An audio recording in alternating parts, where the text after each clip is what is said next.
On the morning of April 10, 1912, 914 passengers boarded the unsinkable ship known as the Titanic. The Titanic then made some quick stops in Cherbourg, France, and then Queenstown, Ireland. At these stops, a handful of people got off and a few hundred boarded the Titanic.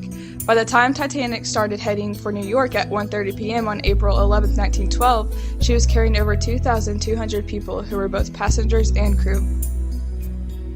On average, the cost of a first-class ticket was $4,350. The cost of a second-class ticket was $1,750, and the cost of a third-class ticket was $30. A few of the richest people in the world were traveling on the Titanic.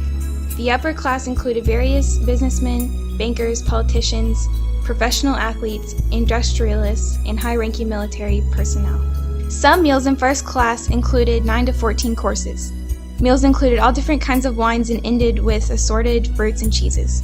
Amenities of the Titanic included 4 restaurants, a swimming pool, electric baths, 2 barbershops, 2 libraries, 3 galleys, 1 fully equipped gymnasium, a smoking room, and a fully equipped photographic darkroom. The second class of the Titanic consisted of professors, authors, clergymen, and tourists.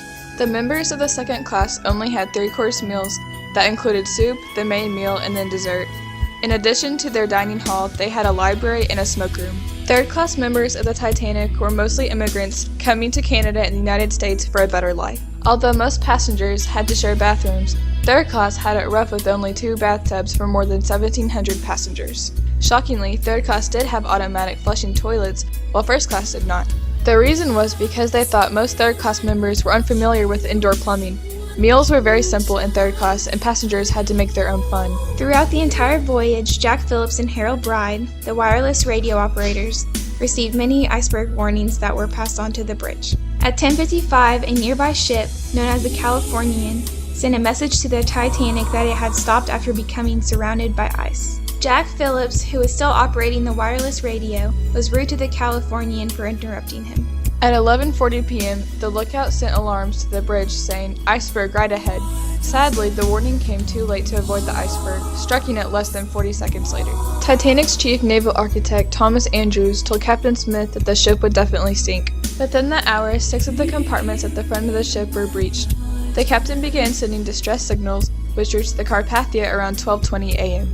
Unfortunately, the ship was more than 3 hours away. Other ships also responded but were also too far away. The Californian was near the Titanic, but its wireless radio operations had been turned off for the night. The lifeboats began to be launched with orders of women and children first.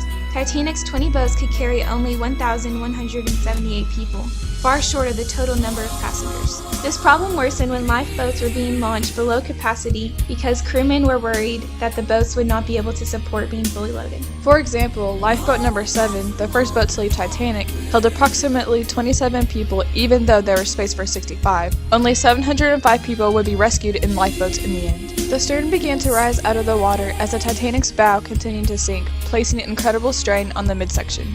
The Titanic broke into 2 at about 2:18 a.m. with the bow going underwater. The stern section also disappeared beneath the ocean just 2 minutes later. Hundreds of passengers and crew then went into the deathly icy water.